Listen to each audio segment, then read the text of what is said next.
Բարի երեկո, եթերում է ABC լուրերի ամփոփիչ թողարկումը, ես Գառնիկ Թաֆյանն եմ և հիմա կներկայացնեմ օրվա գլխավոր իրադարձությունների ամփոփագիրը Հայաստանից և աշխարհից։ Հայ-թուրքական պատվիրակությունների հանդիպում, Հայաստան-Ադրբեջան համատեղ հանձնաժողովի նիստ, ինչ հարցեր են եղել օրակարգում։ Եվս մեկ հայի դատական գործի թղթապանակ ադրբեջանական դատարանում, կատուներ կերակրող ճակերտավոր տերորիստի գործը հասել է Բաքվի դատարան։ Ովքեր են Փաշինյանի ձեռքը սեղմած 8 սրբազանները, ինչ արձագանք է տվել մայրաթորն ու հոգևոր դասը։ Նոր մանրամասներ անչափահասին ծեծելու միջադեպից, ինչ են պատմել ծնողները։ Փակ շնչառություն և չլուծվող խնդիրների փակ շրջապտույտ, երբ կշնչի Երևանը։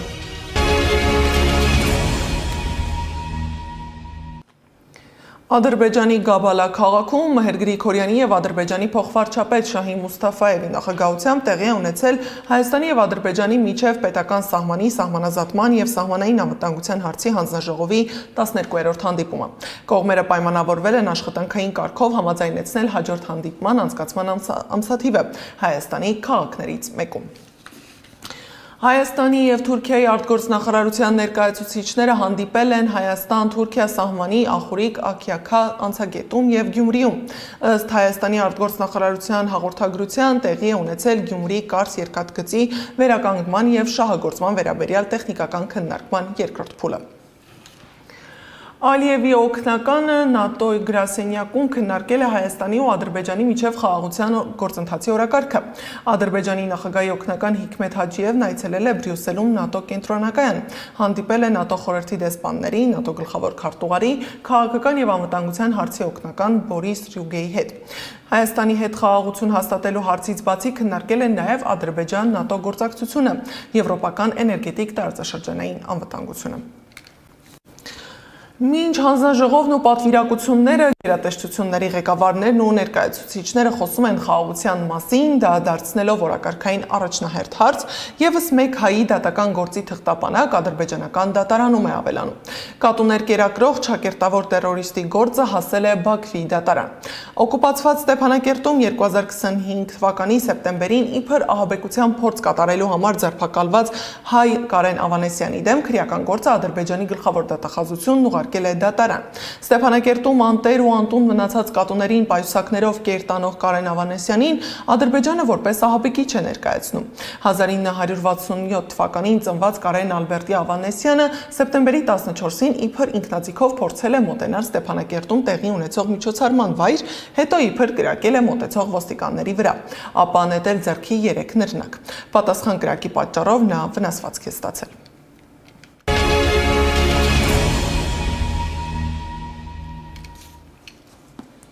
Հոգևոր խորհրդին չի հաջողվել գումարել Գերագույն ժողով Փաշինյանի հետ հանդիպմանը մասնակցած սրբազանների չներկայանալու պատճառով։ Այդուամենայնիվ ներկա հոգևորականներն անդրադարձել են նոյեմբերի 27-ին 9 եպիսկոպոսների ստորագրությամբ հրապարակված հայտարարությանը։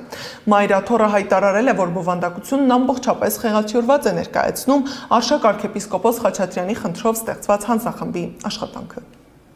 Հանձնախումբը ըստ էության որևէ նիստ չի գումարել եւ անգամ հնարավորություն չի ընձեռել Արշակ սրբազանին հանդիպելու իր հետ։ Իսկ ամենայն հայոց կաթողիկոսին ներկայացված հանձնախմբի անդամների եզրակացությունը պատշաճ ընթացակարգով չի կազմվել։ Նշվեց նաեւ, որ հանձնախումբը որևէ պաշտոնական դիմում չի ներկայացրել քննչական կոմիտե սրբազանին վերագրվող տեսանյութի փորձաքննության համար, իսկ հանձնախմբի առանձին անդամը եզրակացությունը ձեռք է բերել օրենքի ակնհայտ խախտումով, սպառիչ եւ լիարժեք չէ եւ չի կարող արժանահավատ հիմք ծառայել։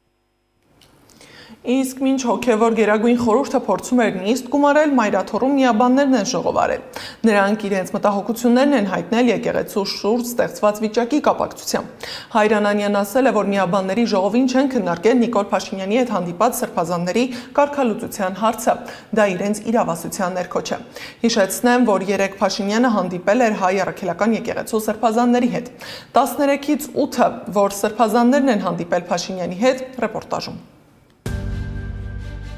Նախ եպիսկոպոսների հայտարարություն, որում պահանջում են մայրաթորից հեռացնել Արշակ սրբազանին, ապա 13 սրբազաններից 9-ի ստորագրություն, հետո հրավեր և վերջում հանդիպում։ Իսկ ովքեր էին շտապել հանդիպման։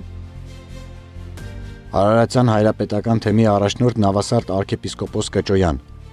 Նավասարդ arczepiskopos Կճոյանը հանրությանը հայտնի է ոչ միայն իր հոգևոր գործունեությամբ, այլև մի շարք սկանդալային պատմություններով։ Նրա անունը նախկին վարչապետ Տիգրան Սարգսյանի եւ գործարար Աշոտ Սուքիասյանի անունների կողքին հայտնվել է Կիպրոսում գրանցված օֆշորային ընկերության փաստաթղթերում։ Ինքը Սրբազանը հերքել է իր առնչությունը ձեռնարկատիրական գործունեության հետ, հայտարարելով, որ եթե նման բանով զբաղվեր, չէր շարունակի ծառայել եկեղեցուն։ Որևէ առնչություն ունեք այդ գործի հետ, ինչպես կմեկնաբանեք, չունեք որևէ առնչություն։ Չունեմ ինչ պատասխան։ Ժամանակին թեժ քննարկումներ էին նաև նրա վարած Bentley մեքենայի շուրջ, որի շուկայական գինը այդ ժամանակ 180-ից 200,000 դոլար էր։ Կճոյանը լրատվամիջոցներից մեկին ասել էր, որ մեքենան նվեր է ստացել իր սանիկից։ Ընդամենը մեկ ամիս առաջ խորհրդարանում Նիկոլ Փաշինյանը կրկին հիշել էր Սրբազանի Bentley-ն։ Հոգևորականը Bentley ունենա, ոչ մեկին հաշվետվություն չտա, խելագար եք դուք։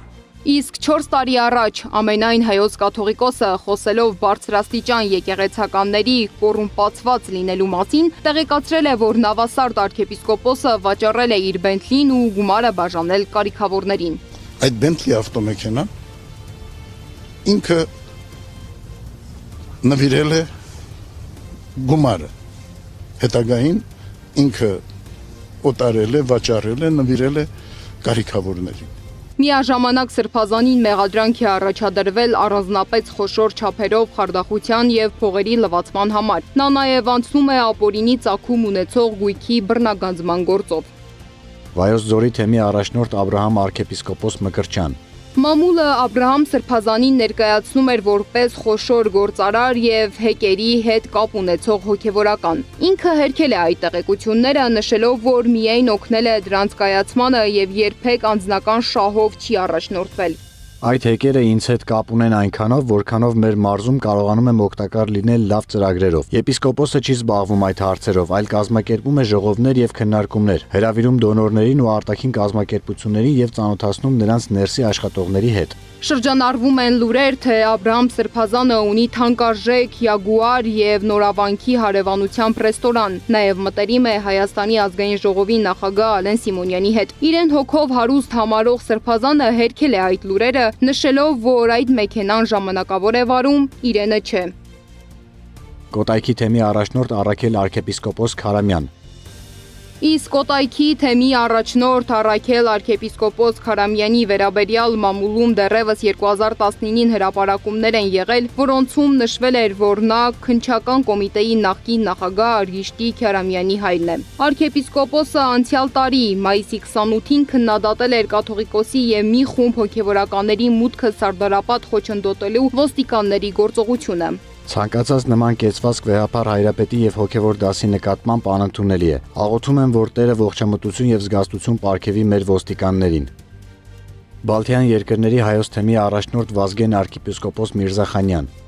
Բալթյան երկրների հայոց թեմի առաջնորդ Վազգեն arczepiskopos Միրզախանյանի անունը հայտնվեց քննարկումների կենտրոնում, երբ նա Հովհանավանքում կարգալույծ արված քահանայի կողմից մատուցված ծեսը պատարագ տանեց։ Մինչդեռ Մայր Աթոռը պաշտոնական հաղորդագրությամբ այն որակել էր որպես սրբապիղծ բեմականացում։ Ավելի ուշ arczepiskopos-ը հայտարարեց, որ իր խոսքերը աղճատվել են եւ ինքը կիսում է Մայր Աթոռի մոտեցումները։ Նա նաեւ քննադատության ենթարկվեց Լինում Հայաստանի վարչապետի հետ հանդիպման ժամանակ ունեցած ելույթի համար։ Բացի այդ 2024-ին լրատվամիջոցները գրել էին, որ Վրաստանի նախագահին կից ազգային եւ կրոնական փոքրամասնությունների խորհրդի անդամ Գյորգի Էլիբեկովը Վազգեն եպիսկոպոս Միրզախանյանին մեղադրում է եկեղեցուն տրվող գումարները մսխելու համար, ինչն ավելի ուշ հերքվել էր։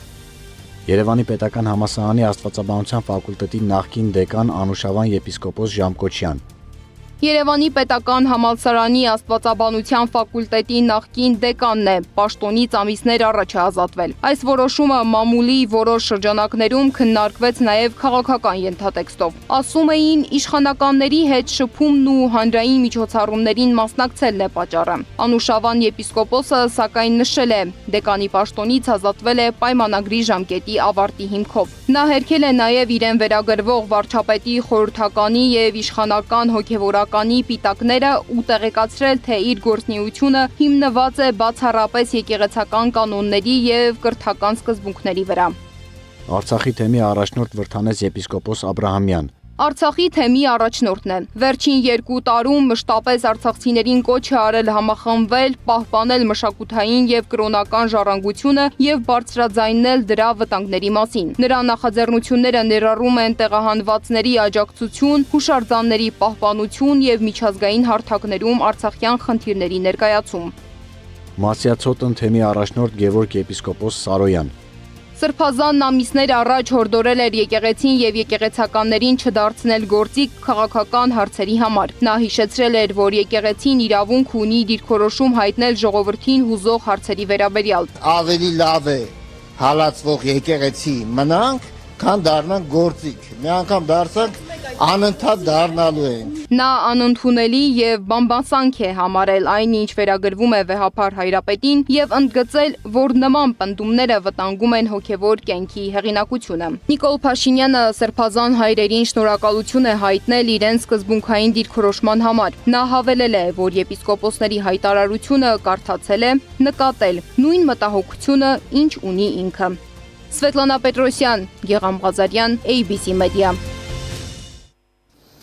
Հայ առաքելական եկեղեցու հոգևոր դասը միանշանակ չի ընդունել Նիկոլ Փաշինյանի հետ հանդիպած սրբազանների քայլը։ Տեր Վրթանեսի խոսքով 8 եպիսկոպոսները, որոնք հանդիպել են Փաշինյանի հետ, ազատ կամ արտահայտման հնարավորություն չունեն։ Նրա խոսքով նրանք զրկված են ազատ կամ արտահայտությունից իրենց նկատմամբ շանտաժի, բռնության, նաև կոմպրոմատների պատճառով։ Այն 8 եպիսկոպոսները, եւ արքեպիսկոպոսները, որոնք հանդիպել են վարչապետ Նիկոլ Փաշինյանի հետ, իրենք ազատ կամ արտահայտության հնարավորություն չունեն, իրենք զրկված են ազատ կամ արտահայտություններից, իրենց դեմ ունեցած շանտաժի, բռնության, նաև կոմպրոմատների պատճառով եւ քանի որ հարցը իրենցի տված հարցն էր, որ ինքը հայտարարություն է արել, ես կարծում եմ իր հայտարարությունը հիմնավոր չէ։ Առաքել Սրբազանը իր ասած հենց ինքը իրենք կրոնության ուխտը խախտել է։ Ես Ժորժ ջան, այդ հարցը ես քննություն առնողը չեմ։ Թող ասենք այդ հարցերը բոլորը ինֆո ունեք դուք թե չէ։ Չէ, չունեմ։ Ճիշտ ասած, ես ասենք տենց որևէ մեկի անձնական հարցով, այդ թվում իմ համայնքի անդամների անձնական հարցերով զբաղվում եմ այն դեպքում, երբ որ իրենք խոստովանության համար անհատապես գալիս են իմ մոտ եւ ինձանից խորհուրդ են հարցնում եւ փորձում են այդ մեղքից դուրս գալ, ես այդ դեպքում իրենց խորհուրդ եմ տալիս, օգնում եմ։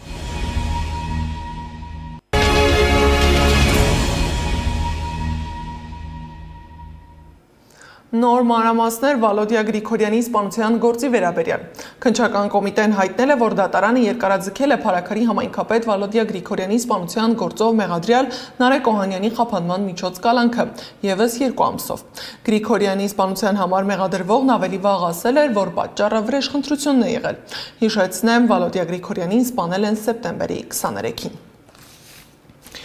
Չհեռանալով իրավական ոլորտից ու այդտեղ տեղի ունեցող խնդիրներից, դաժանցեց եւ նվաստացում անչափահասների մասնակցությամբ։ Տեսանյութ են տարածել, որտեղ Տավուշի Զորական գյուղի բարձր դասարանի մի քանի աշակերտներ ծեծել եւ նվաստացրել են Նոյեմբերյանի պետական քոլեջում սովորող մի տղայի։ Տեսանյութը նկարել է հենց ծեծկրտոքի մասնակից անչափահասը։ Պարզվում է դեպքը տեղի է ունեցել ամիսներ առաջ, սեպտեմբերին։ Քննչական կոմիտեն հայտնել է, որ խուլիգանություն կատարելու, մարդուն առևանգելու, ֆիզիկական ներգործություն կատարելու դեպքի առթիվ նախաձեռնված քրեական վարույթի շրջանակում 5 անձի նկատմամբ հարուցել են հանրային քրեական հետապնդում։ Ըստ մեր տեղեկությունների, քննչական կոմիտեն 5 անձի կալանավորելու միջնորդություն է ներկայացրել դատարան։ Դատարանը նրանցից մեկին 1 ամսով, 3-ին 20 օրով կալանավորելու որոշում է կայացրել։ Իսկ անչափահասներից մեկի նկատմամբ տնային կալանք է սահմանվել։ Ժամկետի լրանալուց հետո քննչական կոմիտեն կալանքը երկարաձգելու միջնորդություն է ներկայացրել, բայց դատարանը մերժել է այն։ Անչափահասներից միայն մեկի նկատմամբ սահմանել է վարչական հսկողություն բացակայելու արգելքով։ Իսկ ինչպես են իմացել ծեծի ենթարկված տղայի ծնողները միջադեպի մասին ու ինչ արձագանք են տվել ռեպորտաժում։ Հասակակիցների կողմից բռնության ենթարկված Ալենն այսօր 18 տարեկան է դառնում։ Նրա մասնակցությամբ տեսանյութը, որում երևում է, թե ինչպես են 4 տղաներ դաժան ծեծի ենթարկում եւ հայհոյում նրան, ծննդյան օրվա նախօրեին է տարածվել։ Մինչ այդ Ալենի ծնողները տեսանյութը չէին տեսել, դեպքի մասին էլ 1 ամիս առաջ են իմացել։ Ես ինտերնետով եմ պատահական տեսել, երեխան ոչ մի բան չի ասել։ Ես իջևան գործառույթը մեր երեխին կողմ այդել։ Իշապա 10 օր որ նացակացել դեպքից, ես որ եկել եմ թե կապուտուկ բանալին, ասել եմ ալենջին ինչա պատահել, բա հա սուտի կռի մռիվ այլ անցակացել գնացել։ Զորականի գյուղապետ Սուրեն Մարտիրոսյանը մեզ հետ զրուցելու պահին Ալենի հոր մոտ էր։ Հայրը տղային ամբուլատորիա էր բերել։ Պարզվում է, դեպքն իրենց գյուղում չի տեղի ունեցել։ Երեխեքը դպրոցից հետո գնացել են նոյեմբերյան, պատահական վայրից են գնացել իրենց գործերով։ Կոլեջի, նոյեմբերյանի կոլեջի սաներից, այդ երեխեքը որ տեսանյութում կան, իմացը կոլեջի սանա, մեր դպրոցի հետ երեխեքը կապ չունեն։ Ասել են, որ Ալենը ձեր հասցեն ինչ-որ բաներ ասել։ Հետո տեղում էլ այդ դեպքը տեղի ունեցել։ Գյուղապետի խոսքով քոլեջում սովորող տղաներից մեկն է պատմության հիմնական հրահրողը։ Հենց նա է մոտեցել զորականցի տղաներին եւ նրանց նման բան ասել։ Ալենին ծեծած 4 տղաները եւ տեսանյութը նկարողը ժամանակավոր պատիժ են գրել։ Մեկը 1 ամսով է կալանավորված եղել, մյուսները 20 օրով։ Մեկի նկատմամբ էլ տնային կալանք է սահմանվել, բայց ժամկետների ավարտից հետո քննչական կոմիտեի կալանքի երկարաձգման միջնորդությունը դատարանը մերժել է։ Ես իմ բողոքը ոչ մի անգամ կյանքում չեմ հետվեցնամ, իմ կինն նմանապես ոչ մի բան չենք հետվեցնամ, ամենքի իրաց դուրսը պետք է քաշել օրենքի ամբողջ խստությամբ։ Երեխաներից մեկի ծնողը քրեակատարողական հիմնարկի պետի տեղակալ Ռուբեն Գասպարյանի որդին է։ Այս մասին իրավաբան Դավիթ Թումասյանն է Facebook-ում գրառում արել։ Եթե հայրը պայքարում է, կամ ավելի ճիշտ պետք է պայքարի ենթամշակույթի դեմ, այդ ինչ է խոսել տանը կամ ցույց տվել որդուն, որ երեխայի մոտ հակառակ միտումն է զարգացել, եւ ինչու է երեխան իր ագրեսիան այդպես դրսևորում։ Ավելին, քրեակատարողական ծառայողը ոչ միայն չի սաստել որդուն, այլ բոլոր հնարավոր ու անհնար մեթոդներով սատարել է եւ հաստատ պաշտպանել է որդուն։ Դեպքը տեղի է ունեցել սեպտեմբերին։ Արդեն 1 ամսից ավելի նախաձեռնված քրեական վարույթը դեռ շարունակվում է։ Մեղավորներն այժմ ազատության մեջ են, իսկ տուժած Ալենի ծնողները որոշել են դիմել վերաքննիչ դատարան։ Եթե դպրոցականների ծեծկրտուքով վեճի մեղավորը կամ պատասխանատուն ծնողն է, դպրոցը կամ իրավապահ համակարգը, ապա որ ուղղակի պատասխանատվության տիրույթում է մայրաքաղաքի օդի աղտոտվածության հարցը։ Մայրաքաղաքում մաքուր օդը դարձել է անհասանելի ճոխություն, իսկ խոր շունչ քաշելը վտանգավոր։ Բնակիչը պատասխան է պահանջում քաղաքային իշխանությունից, իսկ քաղաքային իշխանությունն ասում է, որ խնդիրը հրդեհներն են, այրվող տերևները եւ ընդհանրապես տարածաշրջանը։ Փակ շնչառություն եւ չլուծվող խնդիրների փակ շրջապտույտ, երբ կշնչի Երևանը, Անահիտ Սարգսյանն է ներկայացնում։ Երևանի շնչառությունը փակ է, իսկ մայրաքաղաքում բնակվողների համբերության բաժակը կարծես թե լցվում է։ Եթե պետքա բիզնեսներ փակվեն։ Եթե պետքա առանց կատալիզատոր մեքենաները տուգանվեն։ Եթե պետքա շինթույլտվությունները հետ վերցնեն։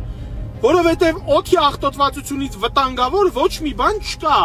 Մարդ կարա ինչ-որ բան չուտի, ինչ-որ բան չխմի, բայց շշնչել մի քանի րոպեից ավել չի կարա։ Սեզոնով պայմանավորված աղտոտված օդը երկար ժամանակ մնում է մթնոլորտի ստորին շերտում նստած։ Արտանետումները շատ են, հակազդող գործիքներ գրեթե չկան։ Մինչ մարդիկ համատարած փոշու ամպերի մեջ փորձում են վերագտնել երբեմնի բաց շնչառությունը, հիդրոթերապևտաբանության եւ մոնիթորինգի կենտրոն ՊԱԱԿ-ը գրում է. Իսկ դուք գիտեք, որ բնական աղբյուրներն են աղտոտում օդը առանց մարդու միջամտության։ Օդի աղտոտումը միայն ավտոմեքենաների, գործարանների կամ արդյունաբերության արդյունք չէ։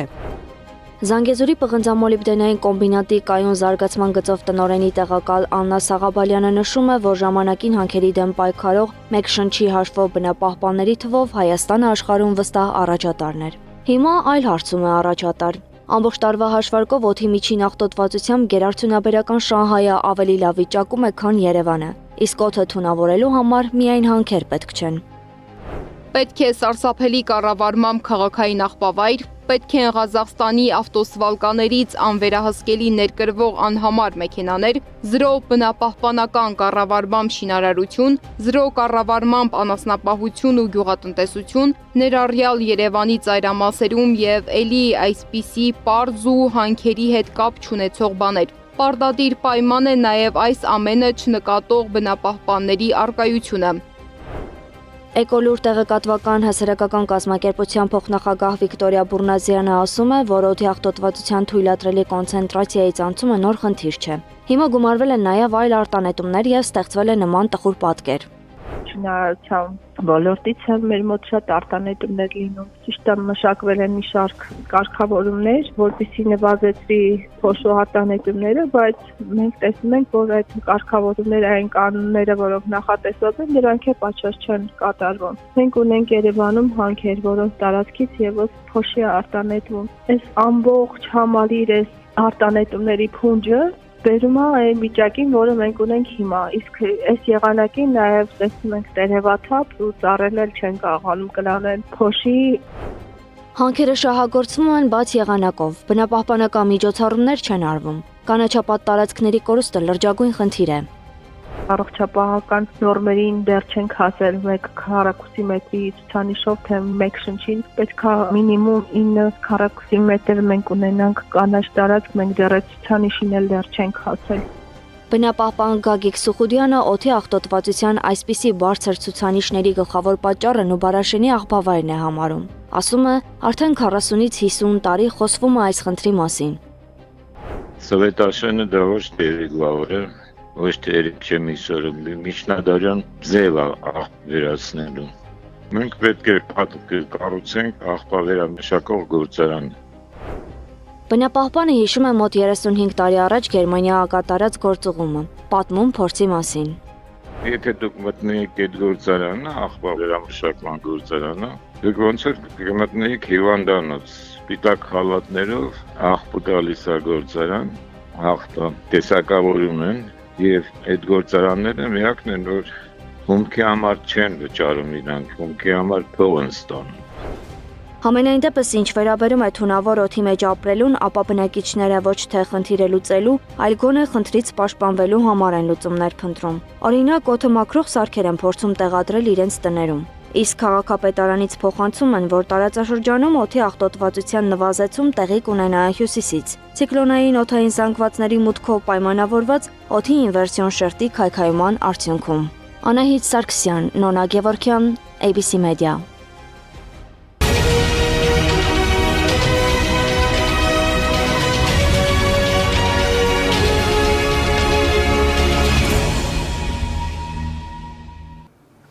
Ուկրաինայի նախագահի գրասենյակի ղեկավար Անդրեյ Երմակը հրաժարականի դիմում է ներկայացնել, հայտնել է Վլադիմիր Զելենսկին։ Նրա խոսքով Միացյալ Նահանգների հետ բանակցություններին Ուկրաինան կներկայացնեն զինված ուժերի գլխավոր շտաբի պետը, ազգային անվտանգության եւ պաշտպանության խորհրդի քարտուղարը, նաեւ արտգործ նախարարության եւ հետախուզական ծառայությունների աշխատակիցները։